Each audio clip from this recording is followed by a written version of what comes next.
토저의 나는 진짜인가 가짜인가 제1장 진짜는 험한 십자가를 부끄러워하지 않는다. 오늘날 대부분의 기독교 지도자들은 기독교 신앙을 과학, 철학 및 그 밖의 자연적이고 합리적인 것들과 조화시키려고 노력한다. 그러나 그들의 시도는 기독교를 제대로 이해하지 못한 데서 비롯된 현상이라고 나는 믿는다. 또한 내가 읽고 들은 바에 따라 판단하건대 이런 시도는 과학과 철학을 이해하지 못한 결과이기도 하다.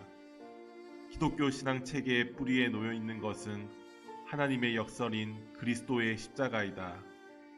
타락한 인간의 방법을 따르지 않고 오히려 그것을 거부할 때 기독교의 능력이 나타나는 법이다.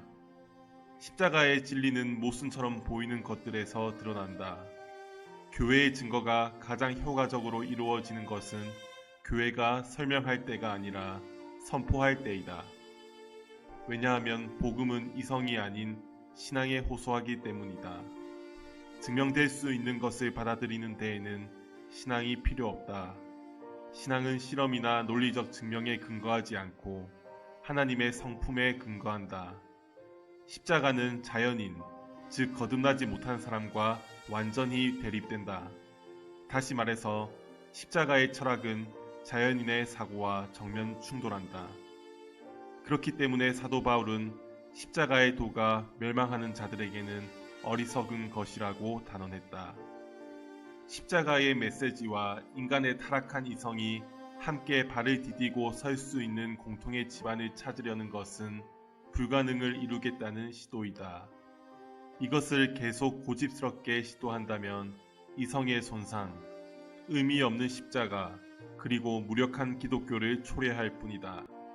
이제 이론적이고 딱딱한 이야기는 그만하고 실제적인 것으로 눈을 돌려보자. 그리스도와 사도들의 교훈을 실천하는 참 그리스도인을 관찰하면서 그에게서 나타나는 이성적으로 설명되지 않는 것들을 살펴보자. 그리스도인은 자신이 그리스도 안에서 죽었다고 믿지만 전보다 더 충만한 삶을 누리며 또한 영원히 살 것이라고 믿는다. 그는 이 땅에서 활동하지만 동시에 하늘에 앉아 있다. 비록 이 땅에서 태어났지만 중생 후에는 더 이상 이 땅이 고향이 아님을 믿는다. 공중에서는 아름답고 우아하지만 땅에 내려오면 서툴고 보기 흉한 쏙독새처럼 그리스도인은 천상의 자리에서는 가장 아름다운 모습이지만 그가 몸담고 있는 사회에 살아가는 방법들과는 잘 조화되지 않는다. 그리스도인은 하늘의 아들로서 이 땅의 사람들 중에서 승리를 거두려면 세상의 방법을 따르지 말고 오히려 그와 반대로 살아야 한다는 것을 배우게 된다. 그는 안전하기 위해서 오히려 자신을 위험에 빠뜨리며 자신의 목숨을 구하기 위해서 목숨을 잃어버린다. 만일 자신의 생명을 보존하려고 시도한다면 오히려 생명을 잃을 위험에 처한다. 높아지려면 낮아져야 한다. 낮아지기를 거부한다면 이미 낮아진 것이다. 그러나 스스로 낮아진다면 이미 높아지고 있는 것이다. 가장 약할 때 가장 강하고 가장 강할 때 가장 약하다. 가난하지만 다른 사람들을 부유하게 만들 수 있는 능력이 있으며 부유해지면 그 능력이 사라진다. 남에게 가장 많이 주면 자신이 가장 많이 소유하게 되고 가장 많이 소유하려고 하면 가장 적은 것이 남는다. 가장 낮아졌다고 느낄 때 가장 높이 있으며 자신의 죄를 가장 많이 깨달을 때 가장 죄가 적다. 자신의 무지를 깨달을 때 가장 지혜로우며 자신이 가장 많은 지식을 쌓았다고 믿을 때 실상 가장 무지하다. 때로는 아무것도 하지 않는 것이 가장 많은 일을 하는 것이고 가만히 서 있는 것이 가장 멀리 가는 것이다. 고난 중에 기뻐할 수 있으며 슬픔 중에도 행복할 수 있다. 그리스도인의 역설은 여러 가지 면에서 나타난다. 그는 자신이 구원을 얻었다고 믿지만 동시에 장차 구원을 얻을 것을 기대하면서 소망 중에 기뻐한다.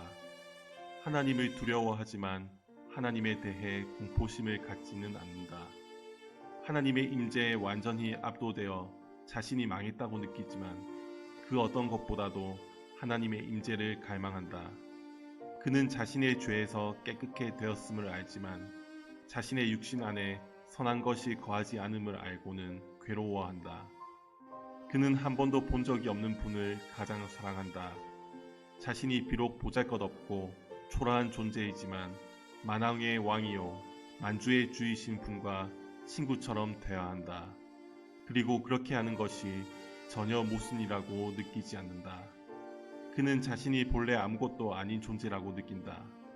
그러면서도 그는 자신을 위해 하나님의 아들이 치욕의 십자가에서 돌아가셨음을 확신하며 자신이 하나님에게는 가장 보배로운 존재인 것을 감사한다. 그리스도인은 천국의 시민이기 때문에 그의 거룩한 시민권에 부끄럽지 않은 충성심을 가지고 산다. 그렇지만 동시에 이 땅에 자신의 조국을 깊이 사랑한다. 그렇기 때문에 존 낙스 같은 신앙인은 오 하나님, 저에게 스코틀랜드를 주시든지 아니면 죽음을 주십시오 라고 기도할 정도였다. 그리스도인은 머지않아 저 밝은 영원한 나라에 들어갈 것을 기쁨으로 기다리지만 이 세상을 급히 떠나려고 하지 않고 다만 하늘 아버지의 부르심을 조용히 기다린다. 그는 그의 이런 태도를 불신자가 왜 비난하는지를 완전히 이해할 수는 없지만 여러 가지를 고려할 때 자신의 태도에 전혀 잘못이 없다고 느낀다. 십자가를 지는 그리스도인은 이 세상 어디에서도 유례를 찾을 수 없는 철저한 비관주의자이며 동시에 낙관주의자이다. 십자가를 바라볼 때 그는 비관주의자가 된다. 왜냐하면 그는 십자가에서 영광의 주님에게 쏟아진 심판이 모든 사람들에게 유죄 판결을 내리는 심판이라는 것을 알기 때문이다. 그는 그리스도 밖에서 인간적인 소망을 찾으려는 시도를 거부하는데 그 이유는 하나님 앞에서 의롭게 되려는 인간의 노력은 아무리 고결한 것이라 할지라도 결국 사상 누각에 불과하기 때문이다. 그리스도인은 비관주의자이면서 동시에 평온한 낙관주의자이다. 십자가가 온 세상에 유죄 선고를 내린다면 그리스도의 부활은 온 우주에서의 선의 궁극적 승리를 보장한다. 그리스도를 통하여 결국 모든 사람의 문제들이 전부 해결될 것이며 그리스도인은 이 궁극적 승리를 기다린다. 그렇다. 이토록 그리스도인은 믿기 힘들 정도로 참으로 놀라운 존재이다. 우리가 받아들이는 행위로서 그리스도인의 생활을 시작한다는 주장은 맞는 말이지만 이것이 전부는 아니다. 기독교는 받아들임과 거부, 긍정과 부정을 모두 포함한다. 이것은 회심하여 처음 예수 그리스도를 믿을 때뿐만 아니라 그 후에 신앙생활을 계속할 때에도 해당되는 말이다.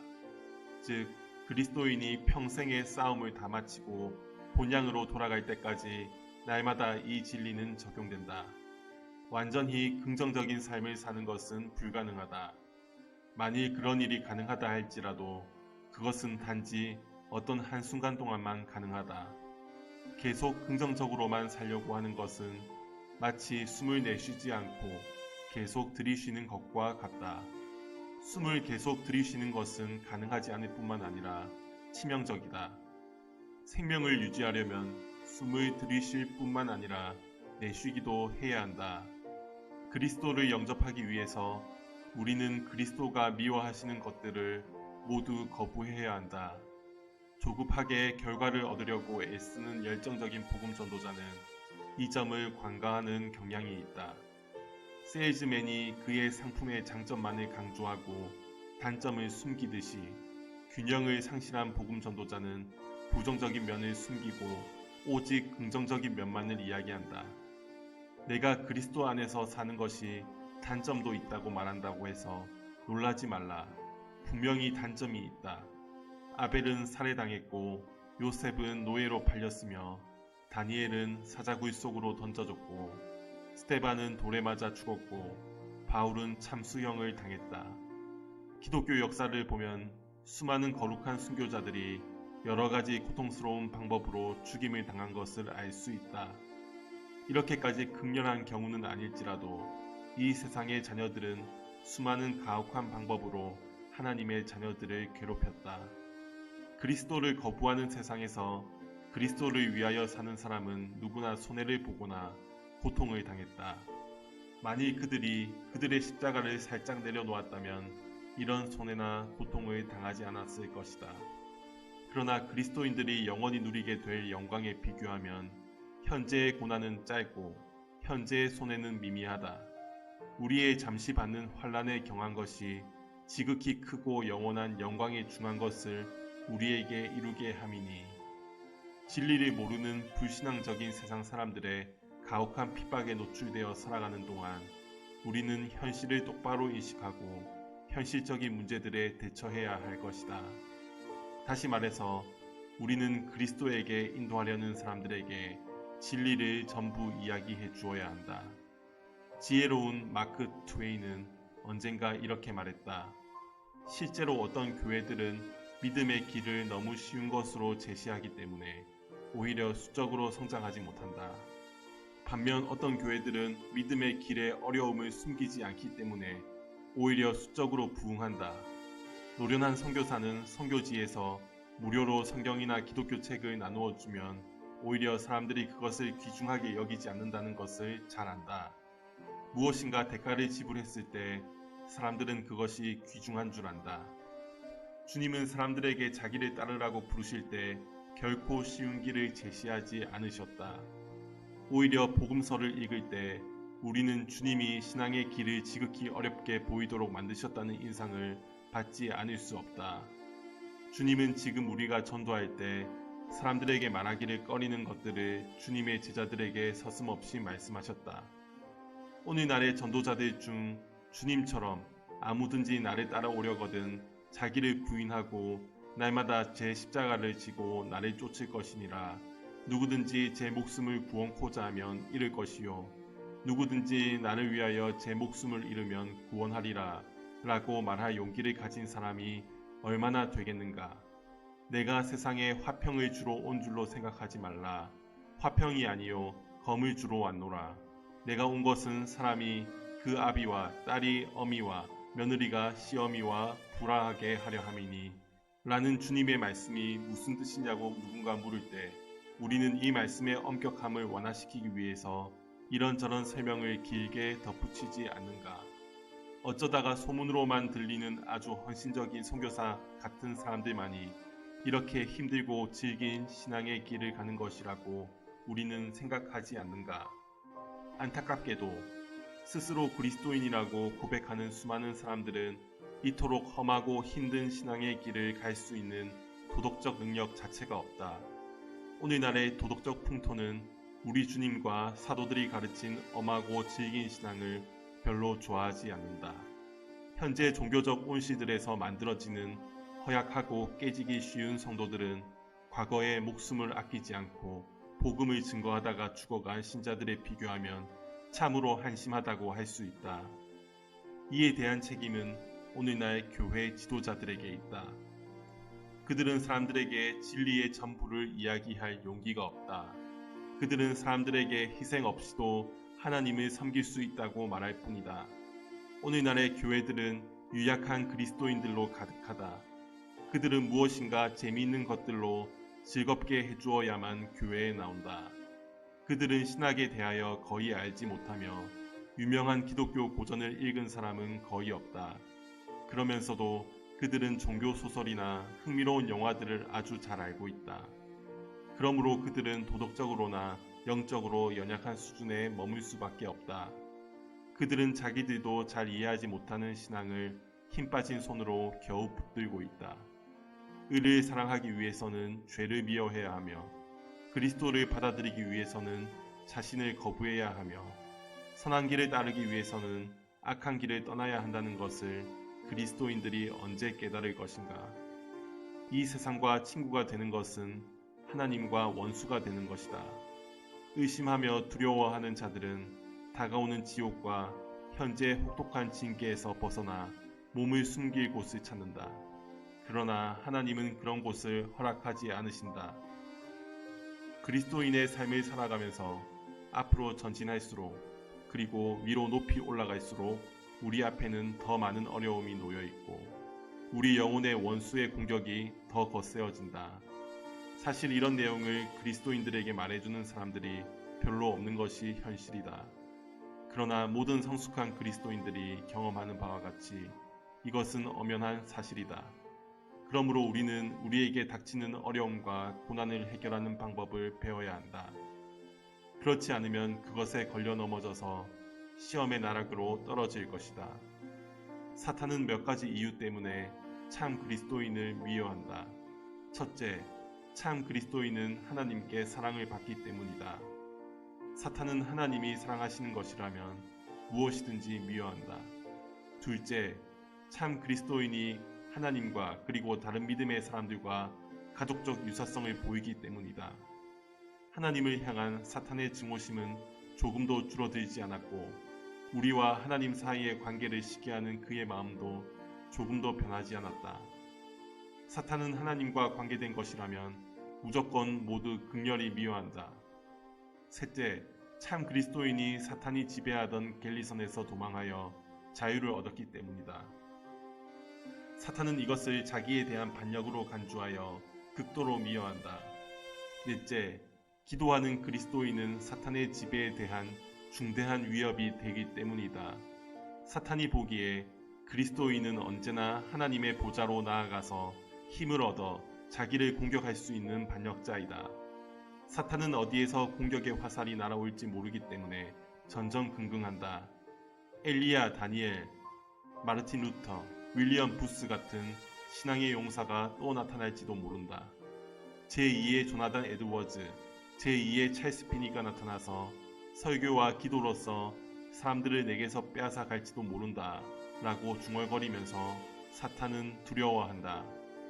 이런 위협을 용납할 수 없는 사탄은 새로 믿기 시작한 신자에게 황급히 찾아가서 그의 신앙이 자라지 못하도록 방해한다.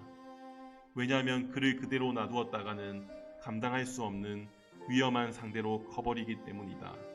그러므로 새 신자는 사탄의 불화살의 주요 공격 목표가 될 수밖에 없다.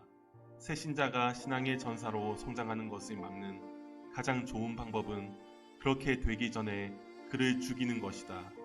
사탄은 아기 모세가 이스라엘 민족의 해방자로 성장하기 전에 아기 예수가 세상 죄를 지고 십자가에서 죽을 수 있을 정도로 성장하기 전에 그들을 제거하려고 애썼다. 사탄은 새 신자를 죽이거나 아니면 적어도 그의 신앙 성장을 멈추게 하여 후환을 없애려고 획책한다. 사탄이 원하는 것은 단지 우리를 죽이는 것만은 아니다. 전투에서 영웅적으로 싸우다 죽은 병사는 그의 나라의 손실이라기보다는 자랑거리이다. 반대로 적의 대포 소리 한 방에 놀라서 도망치는 병사는 가문과 국가의 수치이다. 영적 전투에 맞서다 죽는 그리스도인은 이 땅의 의의 군대에게 손실도 아니고 사탄의 승리도 아니다. 신앙을 고백하는 수많은 하나님의 군사들이 두려워서 싸우지 못하거나 너무 자만에 빠져서 부끄러움을 모를 때 사탄의 얼굴에는 미소가 번질 것이며 그리스도의 온 교회는 수치심을 느낄 것이다. 신자들의 육신적 목숨을 끊는 것이 사탄의 전략에 더 잘 들어맞을 때도 물론 있겠지만 그의 전략의 핵심은 그들을 육신적으로 죽이는 것이 아니다.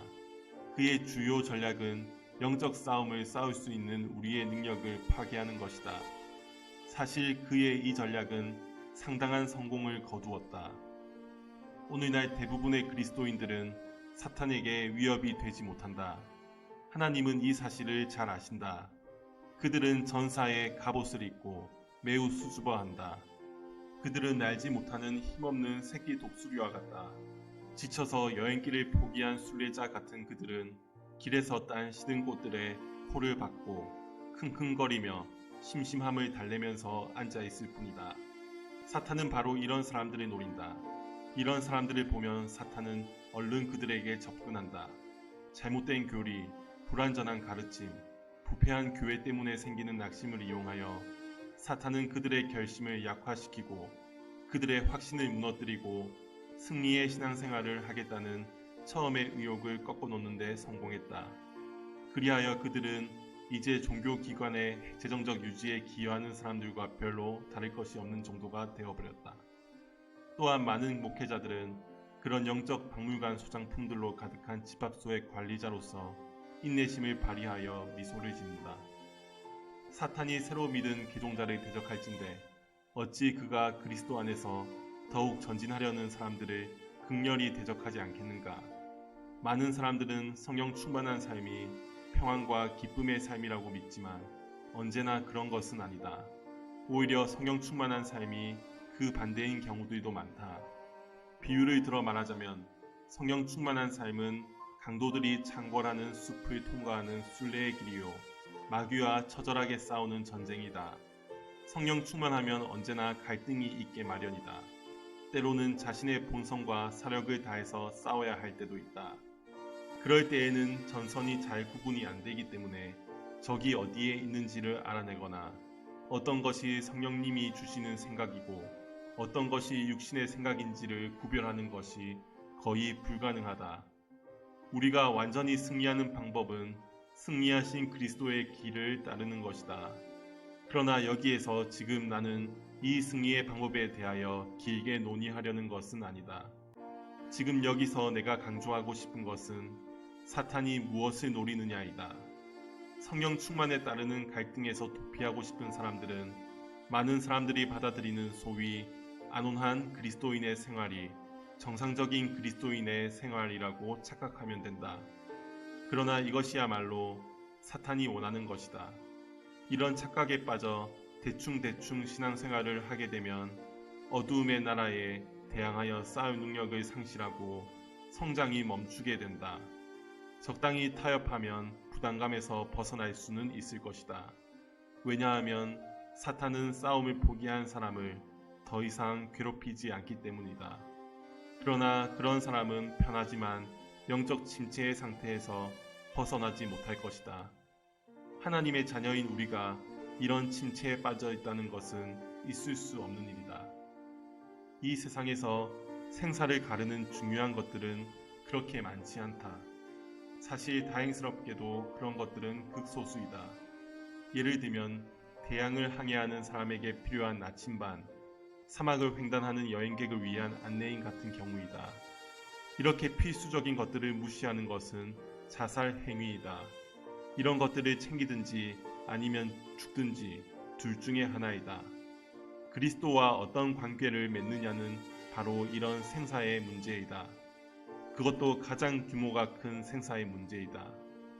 예수 그리스도가 죄인들을 구하기 위해 이 세상에 오셨으며 우리는 우리의 공로와 전혀 상관없이 오직 그분에 의해서 구원받는다고 성경이 가르친다는 것을 사람들은 알고 있다. 그러나 그리스도의 죽음과 부활이 자동적으로 모든 사람들을 구원하는 것은 아니다. 그렇다면 인간은 어떻게 그리스도와 구원의 관계를 맺을 수 있는가? 우리가 잘 알듯이 어떤 사람들은 그분과 이런 관계를 맺지만 또 다른 사람들은 그렇지 않다. 객관적으로 제공된 구속이 어떻게 하면 주관적으로 받아들여진 구원이 되는가? 그리스도께서 나를 위해 이루신 일이 어떻게 내 안에서 효력을 발휘할 수 있는가? 우리는 구원을 얻기 위해서 내가 무엇을 해야 하는가? 라는 질문에 정확히 대답할 수 있어야 한다. 이 질문에 정확히 대답하지 못한다면 그 결과는 영원히 하나님의 면전에서 추방되는 것이다. 여기서 우리는 옳은 답을 발견하든가 아니면 영원히 멸망당하든가 둘 중에 하나를 선택해야 한다. 이 중대한 질문에 대해 복음적인 그리스도인들은 주 예수 그리스도를 믿어라. 그리스도를 당신의 개인적인 구주로 받아들여라. 그리스도를 영접하라의 세 가지 대답을 내놓는다. 처음의 두 대답은 성경 구절들을 거의 추거적으로 옮겨놓은 것이다. 셋째 대답은 앞에 두 개를 요약하여 다르게 표현한 것이다. 그러므로 결국 이 세 가지는 동일한 대답이다.